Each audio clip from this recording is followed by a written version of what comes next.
നിയോഗത്താലി ഭാഗം 8. വൈകുന്നേരം വാകച്ചുവട്ടിൽ പാർക്ക് ചെയ്ത ബൈക്കിൽ ഇരുന്ന് കൂട്ടുകാരോട് സംസാരിച്ചിരിക്കുമ്പോഴാണ് അവളെ പിന്നീട് കണ്ടത്. രാവിലെ അച്ഛനായിരിക്കും കൊണ്ടുവിട്ടത്. തിരിച്ചു പോകാനുള്ള വഴിയൊക്കെ അറിയുമോ എന്തോ. എല്ലാം പഠിച്ചു വരുന്നേ ഉണ്ടാവൂ എന്ന ചിന്ത അലട്ടിയപ്പോൾ കൂട്ടുകാരോട് യാത്ര പറഞ്ഞിറങ്ങി. സാധാരണ അവന്മാരുടെ കൂടെ കുറച്ചു കറങ്ങിയ ശേഷം ഒന്ന് ഓഫീസിൽ തല കാണിച്ചാണ് ഫ്ലാറ്റിലേക്ക് പോകാറുള്ളത്.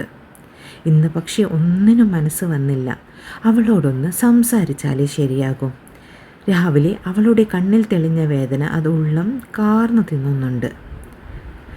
ബസ് സ്റ്റോപ്പിലേക്ക് ബൈക്ക് വിടുമ്പോൾ മനസ്സിൽ മുഴുവൻ അവളോട് എന്ത് പറയുമെന്നായിരുന്നു. ദൂരേന്ന് നോക്കുമ്പോൾ കണ്ടു ബസ് സ്റ്റോപ്പിൽ അവളുടെ അടുത്തേക്ക് നിർത്തുന്ന സനൂപ് സാറിൻ്റെ കാർ.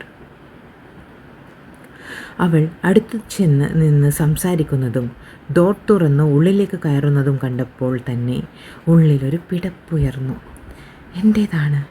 എൻ്റേത് മാത്രം. ഉള്ളിൽ നൊമ്പരമുണർന്നു. സനൂപിന് അവളെ ഇഷ്ടമായിരുന്നെന്ന് അറിയുന്നത് കൊണ്ട് തന്നെ അവൻ്റെ പ്രസൻസ് മനുവിൽ സങ്കടവും ദേഷ്യവും ഒരേപോലെ ഉയർത്തി. ദേഷ്യം നിയന്ത്രിക്കാനാവാതെ വന്നപ്പോൾ ഫ്ലാറ്റിലേക്ക് പോകാതെ നേരെ ഓഫീസിലേക്ക് വിട്ടു. ഓഫീസിലെത്തുമ്പോഴേക്കും സ്റ്റാഫ്സൊക്കെ വീട്ടിൽ പോകാനുള്ള ഒരുക്കത്തിലാണ്. ഇന്നത്തെ വർക്ക്സ് വേഗം തന്നെ ചെക്ക് ചെയ്ത് നാളത്തെ വർക്ക് ഡീറ്റെയിൽസ് കൂടി പറഞ്ഞു കൊടുത്തു. എന്തുകൊണ്ടോ ഒന്നിലും മനസ്സുറക്കുന്നുണ്ടായിരുന്നില്ല. സൗപർണികയെ കാണാൻ മനസ്സ് തുടിക്കുന്നുണ്ട്. ഇപ്പോഴും തൻ്റെ കണ്ണും മനസ്സും ആ കാറിന് പുറകിലേ തന്നെയാണ്. ജോലിയൊക്കെ പെട്ടെന്ന് തീർത്ത് ഫ്ലാറ്റിലേക്ക് വിട്ടു. അവൾ അച്ഛനെ വിളിക്കുന്നതിന് മുൻപ് അവളോടെല്ലാം പറയണം. ഒന്നും നഷ്ടപ്പെടുത്താൻ വയ്യ. രാവിലെ മനുവിനെയും എന്നെയും വളരെ അടുത്ത് കണ്ട ശേഷം സനൂപ് സാർ വിടാതെ പുറകെ തന്നെ ഉണ്ടായിരുന്നു. അഭിമന്യു എന്തേലും മോശമായി പെരുമാറിയോ എന്ന സാറിൻ്റെ ഡൗട്ട്. പെട്ടെന്ന് സാറിനെയും കൂടെ ഒരു കുട്ടിയെയും കണ്ടപ്പോൾ ഒന്ന് പരിങ്ങിയെങ്കിലും മനുവും ഞാനും രണ്ടുപേരും ഒന്നും സംഭവിക്കാത്ത ഭാവത്തിൽ മുൻപോട്ട് പോയിരുന്നു. സ്റ്റാഫ് റൂമിൽ ഇരിക്കുമ്പോഴേക്കും സാർ പുറകെ തന്നെ ഓടി വരുന്നത് കണ്ടു. വീഴാനാഞ്ഞപ്പോൾ മനു പിടിച്ചതാണെന്ന് പറഞ്ഞിട്ടൊന്നും സാർ വിശ്വസിച്ചില്ല. അത്രയ്ക്ക് നല്ല പേരാണെന്ന് തോന്നുന്നു മനുവിന് ഈ കോളേജിൽ. നല്ല ഒന്നാം തരം ചീത്തപ്പേര്. ഇതിനെയാണോ ഞാൻ ഇന്ന് രാവിലെ മഹാപുരുഷനായ പോലെ വായി നോക്കിയത്? ഇന്നുണ്ടായത് വലിയൊരു ഷോക്ക് തന്നെയാണ് എൻ്റെ ജീവിതത്തിൽ. എൻ്റെ ആദർശങ്ങളെ കീഴ്മേൽ മറിക്കുന്ന സംഭവങ്ങൾ. ഇപ്പോൾ അവനുമായി മനസ്സ് അകലാൻ ശ്രമിക്കുന്നുണ്ടെങ്കിലും ഒരു നമുക്ക് കാണാതെ ഇനി ജീവിക്കാൻ സാധിക്കില്ലെന്ന് ഹൃദയം അലമുറയിടുന്നുണ്ട്. അത്രയേറെ ആഴത്തിൽ ഈ 5 മാസങ്ങൾക്കുള്ളിൽ അവൻ പതിഞ്ഞിരിക്കുന്നു. പക്ഷേ മറന്നേ ഒക്കൂ. ഹൃദയം ആഗ്രഹിക്കുന്നുണ്ടെങ്കിലും പറിച്ചു മാറ്റിയേ ഒക്കൂ. കളിയാക്കലുകളോ മുറുമുറുപ്പുകളോ കേൾക്കാൻ വയ്യ. ആരുടെ മുന്നിലും ഇതിൻ്റെ പേരിൽ തല കുനിക്കാൻ വയ്യ. പക്ഷേ തനിക്കതിന് സാധിക്കുമോ? ഉറപ്പില്ല. എന്നാലും ശ്രമിച്ചേ മതിയാകൂ. ബുദ്ധിയും മനസ്സും തമ്മിൽ കലഹം നടത്തിക്കൊണ്ടേയിരുന്നു. വൈകുന്നേരം കോളേജിൽ നിന്നിറങ്ങുമ്പോൾ കണ്ടിരുന്നു കൂട്ടുകാരുടെ ഇടയിലിരുന്ന് എന്തോ പറഞ്ഞു ചിരിക്കുന്ന മനുവിനെ. ഫ്ലാറ്റിലേക്ക് എങ്ങനെ പോകുമെന്ന് യാതൊരു നിശ്ചയവുമില്ല. രാവിലെ അച്ഛൻ കൊണ്ടുവിടുമ്പോൾ പോകേണ്ട വഴിയൊക്കെ പറഞ്ഞു തന്നിരുന്നു. പക്ഷേ ഇന്നത്തെ ഷോക്കിൽ എല്ലാം മറന്നുപോയി. അവൻ്റെ അടുത്ത് പോയി ചോദിച്ചാലോ എന്ന് കരുതി നോക്കുമ്പോഴാണ് അത് കണ്ടത്. കുറച്ച് ദൂരെ മാറി കുറച്ച് പെൺകുട്ടികൾ അവനെ നോക്കി നിൽപ്പുണ്ടായിരുന്നു. അതിൽ ഇന്ന് രാവിലെ സനൂപ് സാറിനൊപ്പം കണ്ട ആ പെൺകുട്ടിയും ഉണ്ട്. വെറുതെ ഒരു സംശയത്തിന് ഇടവേണ്ട എന്ന് കരുതി ധൈര്യം സംഭരിച്ച് ബസ് സ്റ്റോപ്പിലേക്ക് പോയി. ഇറങ്ങേണ്ട സ്റ്റോപ്പും ഫ്ലാറ്റിൻ്റെ പേരും ഓർമ്മയുണ്ട്. ടെൻഷനോടെ ബസ് കാത്തു നിൽക്കുമ്പോഴാണ് മുൻപിൽ ദൈവദൂതനെ പോലെ സനൂപ് സാർ വന്നത്. ആൾ ഡ്രോപ്പ് ചെയ്യാമെന്ന് പറഞ്ഞപ്പോൾ മറുത്തൊന്നും പറയാതെ കൂടെ കയറി. പക്ഷേ അത് ഭാര്യയായി മാറിയത് ഹസ്ബൻഡിനെ കുറിച്ചുള്ള കിള്ളി ചോദ്യത്തിലാണ്. പേരും വീടും ജോലിയും എന്തിനേറെ ജന്മനക്ഷത്രം വരെ ചോദിച്ചു വലച്ചു ആൾ. കള്ളവും സത്യവും മിക്സ് ചെയ്ത് ഉത്തരം പറഞ്ഞ് തൊണ്ട വറ്റിപ്പോയി. ഷെൽട്ടർ ഹോം ബിൽഡേഴ്സിൻ്റെ MD മനു ശിവശങ്കരനാണ് ഹസ്ബൻഡ് എന്ന് പറഞ്ഞപ്പോൾ പിന്നെ ആളെ കാണണമെന്നായി അടുത്ത ആവശ്യം. അവസാനം ഹസ്ബൻഡ് ഔട്ട് ഓഫ് സ്റ്റേഷനാണെന്ന് പറഞ്ഞു. 6 മന്ത് കഴിയും വരാനൊക്കെ എന്ന് പറഞ്ഞ് തടി തപ്പി. ഒരുമാതിരി വേലിയിൽ കിടക്കുന്ന പാമ്പിനെ എടുത്ത് തോളിൽ വെച്ച അവസ്ഥയായിരുന്നു കാറിൽ നിന്ന് ഇറങ്ങും വരെ. സ്പെയർ കീ ഉപയോഗിച്ച് ഫ്ലാറ്റ് തുറന്നു. രാവിലെ അച്ഛനത് തന്നിരുന്നു. അച്ഛനും അമ്മയും ഉച്ചയ്ക്ക് പോയി. ഉള്ളിൽ കയറിയപ്പോൾ ആകെ ഒരു ശൂന്യത. രാവിലെ ഉണ്ടായിരുന്ന സന്തോഷമൊന്നും ഇപ്പോഴില്ല. ആകെ ഒരു മരവിപ്പ് മാത്രം. ഇനി മനുവിനെ ഭർത്താവിൻ്റെ സ്ഥാനത്ത് കാണാൻ മാത്രം സാധിക്കില്ലെന്ന് മനസ്സ് മന്ത്രിച്ചു കൊണ്ടിരുന്നു. ഫ്ലാറ്റിന് മുൻപിലെത്തി കോളിംഗ് ബെൽ പ്രസ് ചെയ്യുമ്പോൾ മനുവിൻ്റെ ഹൃദയം വല്ലാതെ മിടിക്കുന്നുണ്ടായിരുന്നു. സച്ചുവിനെ കാണാനായി ഹൃദയം വല്ലാതെ കുതിച്ചു തുടങ്ങി. അല്പനേരം കഴിഞ്ഞപ്പോൾ സച്ചു ഡോറ് തുറന്നു കൊടുത്തു. അകത്തേക്ക് കയറുമ്പോൾ മനു അവളെ തന്നെ നോക്കി. മുഖം കടന്നൽ കുത്തിയതുപോലെ വീർപ്പിച്ചു വെച്ചിട്ടുണ്ട്. ഹാളിൽ നോക്കുമ്പോൾ രാവിലെ അവൾ കൊണ്ടുവന്ന 2 ബാഗുകൾ അവിടെ തന്നെയുണ്ട്. ദൈവമേ, ഇവൾ വീട് വിട്ടു പോവുകയാണോ? മനുവിൻ്റെ ഉള്ളിൽ വേവലാതി പൂണ്ടു. ഒരു വേദന ഉള്ളിൽ നിറയുന്നത് അവൻ അറിഞ്ഞു. എങ്കിലും നോട്ടത്തിൽ അല്പം ഗൗരവം വരുത്തിയവൻ, നീ ഇതൊക്കെ കൊണ്ട് എങ്ങോട്ടാ? അല്പം ദേഷ്യത്തോടെ തന്നെ സച്ചുവിനോട് ചോദിച്ചു. കേട്ട ഭാവം നടിച്ചില്ല അവൾ. ഇനി ഇവൾ സനൂപ് തെണ്ടിയോട് എല്ലാം പറഞ്ഞ് അവൻ്റെ കൂടെ പോവുകയായിരിക്കുമോ? അപ്പോൾ ഞാനല്ലേ അവളുടെ ഭർത്താവ്? അല്ലേ? അല്ല, ചിലപ്പോൾ എന്നെ ഭർത്താവായി കാണുന്നുണ്ടാകില്ല. കല്യാണം കോൺട്രാക്റ്റാക്കി മാറ്റിയവനാണല്ലോ ഞാൻ. ഇനി അഥവാ ഇവൾ സ്നേഹിച്ചിട്ടുണ്ടെങ്കിൽ തന്നെ അതൊക്കെ ഇന്ന് ഇല്ലാതായിട്ടുണ്ടാകും. ഇന്ന് എന്നെ അവിടെ കണ്ടപ്പോൾ ആ കണ്ണിൽ തെളിഞ്ഞ് കണ്ടിരുന്നു ആ വേദന. സൗപർണിക്ക് എനിക്ക് നഷ്ടപ്പെടാൻ പോവുകയാണോ? അവളെ വിട്ടൊരു ജീവിതം ഇനി മുൻപോട്ടുണ്ടാകുമോ എനിക്ക്? പറ്റില്ല. തനിക്ക് ഇനി ഇവളില്ലാതെ പറ്റില്ല. തനുവും മനുവും ഇപ്പോൾ ആഗ്രഹിക്കുന്ന ഈ ഒരേ ഒരു പേരാണ് സൗപർണിക. അവളില്ലാത്തൊരു ജീവിതം ഇനി സാധ്യമല്ല. ആർക്കും വിട്ടുകൊടുക്കില്ല എൻ്റെ സൗപർണികയെ. അവൾ ഈ അഭിമന്യുവിൻ്റെ മാത്രമാണ്. അവളുടെ മൗനം അവൻ്റെ ദേഷ്യവും വേദനയും ഒരുപോലെ കൂട്ടിക്കൊണ്ടിരുന്നു. ഡി, നിന്നോടാ ഞാൻ ചോദിച്ചേ, ബാഗൊക്കെ എടുത്ത് ഒരുങ്ങിക്കെട്ടി എങ്ങോട്ടാന്ന്? മനുവിൻ്റെ അലർച്ചയിൽ അതുവരെ മൈൻഡ് ചെയ്യാതിരുന്ന സച്ചു ഞെട്ടിത്തരിച്ചു. ഞാൻ ആ റൂമിൽ കിടക്കില്ല. പറഞ്ഞ് പറ്റിച്ച് കല്യാണം കഴിച്ചിട്ട് ഇപ്പോൾ എന്നെ നോക്കി പേടിപ്പിക്കണ്ട. എനിക്ക് മനുവിനെ ഇനി എൻ്റെ ഭർത്താവായി കാണാൻ സാധിക്കില്ല.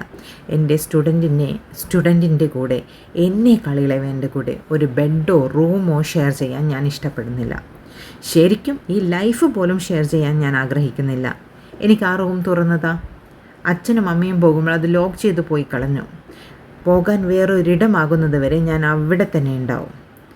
അവളുടെ വാക്കിൽ ആദ്യം ഒന്ന് വേദനിച്ചെങ്കിലും ആ വേദനയ്ക്കുള്ള പരിഹാരം കയ്യിലുള്ളത് കൊണ്ട് തന്നെ അവൻ അതിൽ ആശ്വാസം തോന്നി. അച്ഛനോടും അമ്മയോടും മനസ്സറിഞ്ഞു നന്ദി പറഞ്ഞു ഉള്ളിൽ. തങ്ങളെ ഒരുമിപ്പിക്കാനാണ് അച്ഛനും അമ്മയും ആ റൂം ലോക്ക് ചെയ്തു പോയതെന്ന് അവന് മനസ്സിലായി. ഒരുമിച്ച് ഒരു റൂമിൽ താമസിക്കുമ്പോൾ പരസ്പരം അടുക്കുമെന്ന് അവർക്കറിയാം. രാവിലെ എന്നെ നന്നാക്കാൻ അവർ ചെയ്ത വിദ്യയാണെങ്കിൽ ഇപ്പോൾ അത് ശരിക്കും ഉപകാരപ്പെട്ടിരിക്കുന്നത് തനിക്കാണ്. രാവിലെ ഇവിടെ നിന്ന് ഇറങ്ങും വരെ പ്രണയത്തോടെ നോക്കി നിന്നവളാണിത്. അവളെ അല്പം കളിപ്പിക്കാൻ ഉദ്ദേശിച്ചു തന്നെയാണ് തൻ്റെ ഉള്ളിലെ പ്രണയം കണ്ണുകളിൽ തെളിയിക്കാതെ മറച്ചു പിടിച്ചതും. ഇപ്പോൾ പക്ഷെ കാര്യങ്ങളൊക്കെ നേരെ തിരിച്ചായി. അവളുടെ പ്രണയമൊക്കെ ആവിയായിപ്പോയി. ഞാനാണെങ്കിൽ പ്രണയപരവശനും. ദൈവത്തിൻ്റെ ഓരോ വികൃതികൾ. എൻ്റെ കയ്യിൽ കീയില്ല. അച്ഛൻ്റെയും അമ്മയുടെയും റൂമാണിത്. അവരുടെ കയ്യിലെ കീ കാണോ? നീ വാ, നമ്മുടെ റൂമുണ്ടല്ലോ അവിടെ. ഒരു കൈയാൽ സച്ചുവിൻ്റെ കയ്യിൽ പിടിച്ച് മറു കൈയാൽ അവളുടെ ബാഗും എടുത്ത് മനു അവരുടെ റൂമിലേക്ക് നടന്നു. സച്ചു ശക്തിയിൽ കൈകുടഞ്ഞുകൊണ്ട് അവൻ്റെ കൈക്കുള്ളിൽ നിന്ന് തൻ്റെ കൈ മോചിപ്പിച്ചു. എന്താ മനു നിനക്ക് പറഞ്ഞാൽ മനസ്സിലാവാത്തത്? എനിക്ക് പറ്റില്ല ഈ ബന്ധം മുൻപോട്ട് കൊണ്ടുപോകാൻ. ഞാൻ ആഗ്രഹിച്ചിരുന്നു ഈ താലി എന്നും എൻ്റെ കഴുത്തിലുണ്ടാകണമെന്ന്. പക്ഷേ ഇപ്പോൾ ഇതെന്നെ കൊല്ലാതെ കൊല്ലുന്നു. കുടുംബക്കാരും നാട്ടുകാരും എല്ലാവരും അവരുടെ കാര്യത്തിന് വേണ്ടി എന്നെ ബലി കൊടുത്തു. ആഗ്രഹങ്ങളും ആശകളും എല്ലാം അഗ്നിക്കിരയാക്കി. എന്നിട്ടും ഞാൻ കിട്ടിയ ജീവിതത്തെ സ്നേഹിക്കാൻ ശ്രമിച്ചു.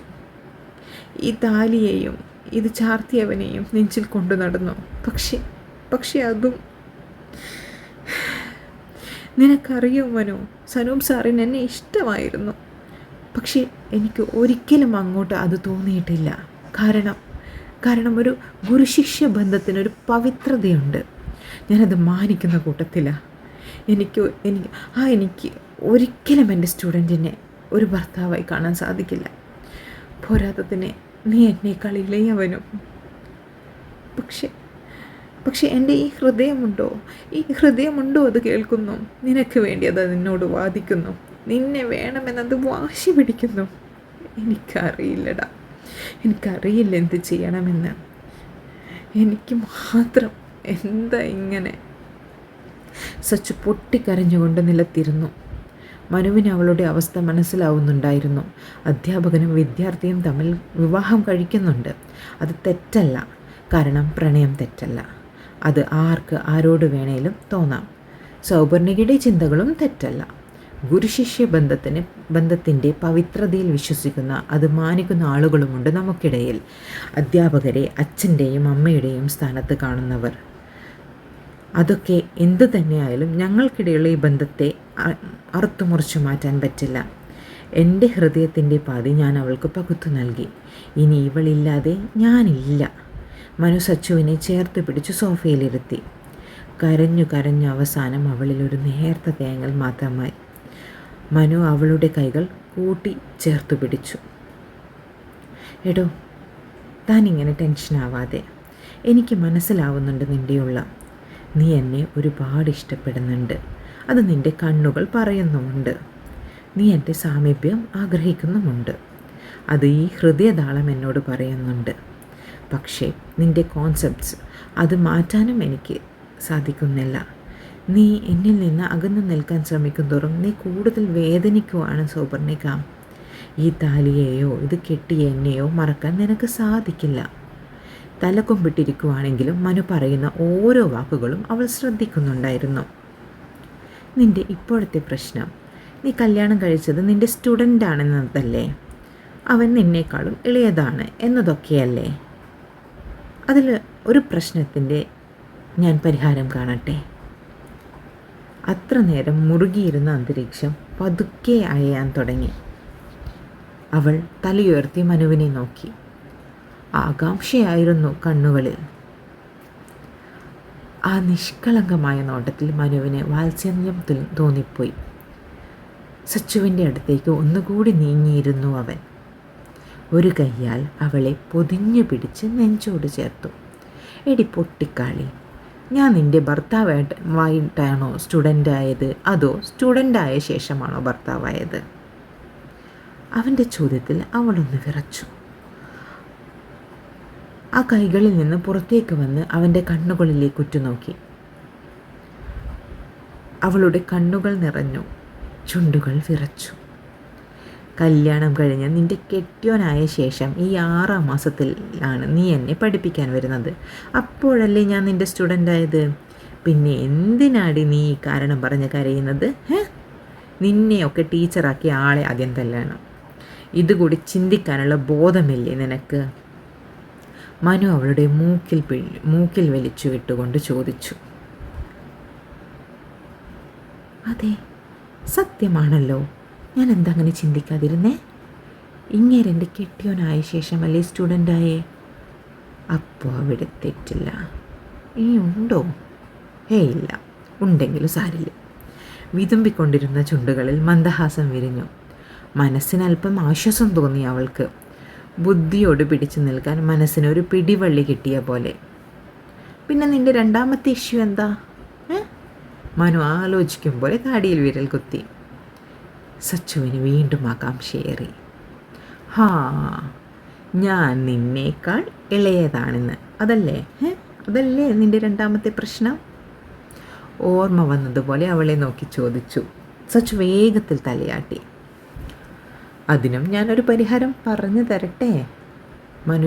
വീണ്ടും മനു സച്ചുവിൻ്റെ കണ്ണുകളിലേക്ക് നോക്കി ചോദിച്ചു. അവളുടെ കണ്ണുകൾ വീണ്ടും പിടച്ചു. ഹൃദയമിടിപ്പ് വീണ്ടും കൂടി. ഉള്ളം കൈ വിയർപ്പാൽ കുതിർന്നു തുടങ്ങി. തൻ്റെ എല്ലാ പ്രശ്നങ്ങളും ഇപ്പോൾ തീരുമെന്ന ആശ്വാസത്തിൽ അവൾ വേഗം അവനെ നോക്കി തലകുലുക്കി. പറയട്ടെ? കുസൃതിയോടെ വീണ്ടും അവളോട് ചോദിച്ചു. ഒരു കുഞ്ഞു മൂളൽ മറുപടിയായി നൽകി. നിനക്ക് എത്ര വയസ്സുണ്ട്? 24. സച്ചു പതുക്കി പറഞ്ഞു. ഞാൻ പറയുന്നത് ശ്രദ്ധിച്ചു കേൾക്കണം. മനു അവളെ നോക്കി. സച്ചു വേഗം തല ചലിപ്പിച്ചു. പ്രണയത്തിന് പ്രായമില്ല സൗപർണിക. നീ കേട്ടിട്ടില്ലേ പ്രണയത്തിന് കണ്ണില്ലെന്ന്? അതുപോലെ നമ്മുടെ കാര്യത്തിൽ പ്രണയത്തിന് പ്രായവുമില്ല. ഞാൻ നിന്നെയും നീ എന്നെയും ഇഷ്ടപ്പെടുന്നുണ്ട്. ആ ഇഷ്ടം പ്രണയത്തിലേക്ക് നീങ്ങിത്തുടങ്ങി. അത് നിൻ്റെ കണ്ണുകളിൽ ഞാൻ കണ്ടിട്ടുണ്ട്. അതിനെ മുൻപോട്ട് കൊണ്ടുപോകാൻ അനുവദിക്കൂ. ഞാൻ നിന്നേക്കാൾ ഇളയതാണെങ്കിലും മൂത്തതാണെങ്കിലും ഞാനിപ്പോൾ നിൻ്റെ ഭർത്താവാണ്. നീ എൻ്റെ ഭാര്യയും. ആ ബന്ധം അവസാനിപ്പിക്കാൻ ഞാൻ ആഗ്രഹിക്കുന്നില്ല. നിനക്ക് ഞാൻ സമയം തരാം. ഈ കുഞ്ഞു തടസ്സമൊക്കെ മറന്ന് കണ്ണിൽ തെളിയുന്ന ഈ സ്നേഹത്തെ, ഈ ഇഷ്ടത്തെ പ്രണയമാക്കി മാറ്റാൻ. പക്ഷെ നീ എൻ്റെ കൂടെ തന്നെ വേണം. മനു അവളെ നോക്കി. പറയുന്നതെല്ലാം ശ്രദ്ധയോടെ കേൾക്കുന്നുണ്ട്. കൈകൾ തമ്മിൽ കോർക്കുകയും പിരിക്കുകയും ചെയ്യുന്നുമുണ്ട്. ചിന്തയിലാണ് അവളെന്ന് അവന് തോന്നി. നീ എന്താ ഒന്നും പറയാത്തത്? അവളുടെ മൗനം അസഹ്യമായപ്പോൾ മനു ചോദിച്ചു. വീണ്ടും മൗനം മാത്രം. മനുവിന് ദേഷ്യവും സങ്കടവും ഒരുപോലെ വന്നു.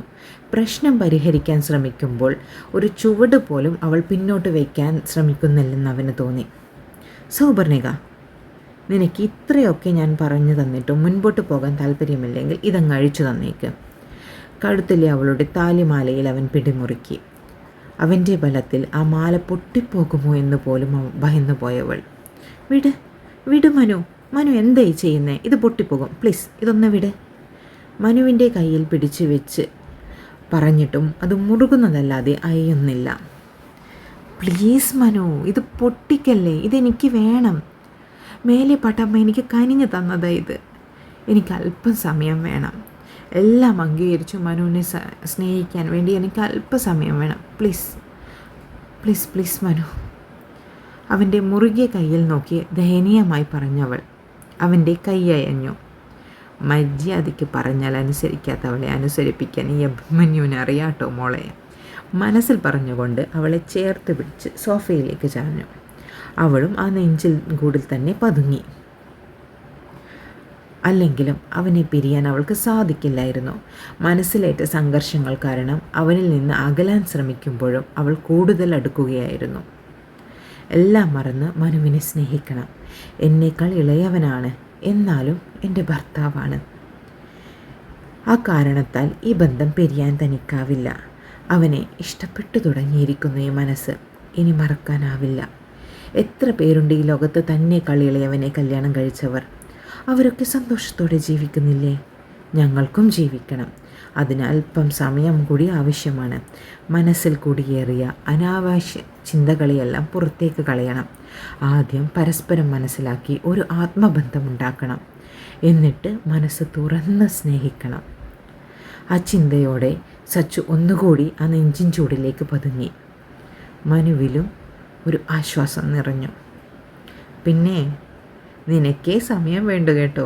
എനിക്ക് നീ ഇന്നു മുതൽ എൻ്റെ ഭാര്യ. അതുകൊണ്ട് അവൻ്റെ കൈകൾ അവളുടെ തോളിൽ നിന്ന് താഴോട്ടേക്കിറങ്ങി സാരിയുടെ വിടവിലൂടെ നഗ്നമായ വയറിലൂടെ വിരലോടിച്ചു. ഒരു വിറയലോടെ കുതിരാൻ ശ്രമിച്ച സച്ചുവിനെ അവൻ നെഞ്ചോട് ചേർത്ത് പിടിച്ചു. അതുകൊണ്ട് ഇടയ്ക്ക് ഇതുപോലെ കുസൃതി ഒപ്പിക്കും ഞാൻ. അവളുടെ വയറിൽ അമർത്തിപ്പിച്ചിക്കൊണ്ട് കൈ പുറത്തേക്കെടുത്തു. മനുവിൻ്റെ തലോടലും ചെറുനോവുമൊക്കെ സച്ചുവിലും മാറ്റങ്ങൾ സൃഷ്ടിച്ചു. അവൻ്റെ കൈയൊന്നയഞ്ഞപ്പോൾ അവൻ്റെ നെഞ്ചിൽ നിന്ന് ചാടി എഴുന്നേറ്റവൾ. വിയർപ്പാൽ കുതിർന്ന അവളുടെ മുഖവും ചെഞ്ചുവപ്പാർന്ന കവിളിണകളും അവനിൽ നിന്ന് മറച്ചു പിടിക്കാൻ തിരിഞ്ഞു നിന്നവൾ. ഇതൊക്കെ ഇഷ്ടപ്പെടുന്നുണ്ടെങ്കിലും അവളെ തൊടുന്നത് അവളേക്കാൾ എന്നൊരോർമ്മയിൽ ആ സന്തോഷങ്ങൾ മങ്ങിപ്പോകുന്നത് അവൾ അറിഞ്ഞു. ഇതൊക്കെ മറന്ന് മനസ്സിനെ എല്ലാ രീതിയിലും പാകപ്പെടുത്തിയേ മതിയാകും. അവളിലെ ഭാവങ്ങൾ സസൂക്ഷ്മം വീക്ഷിച്ച മനുവിൽ കുസൃതി വിരിഞ്ഞു. മനുവിനെ നോക്കാതെ അവൾ മുൻപോട്ട് നടന്നു. പിന്നെ പെട്ടെന്ന് തിരിഞ്ഞു നോക്കി.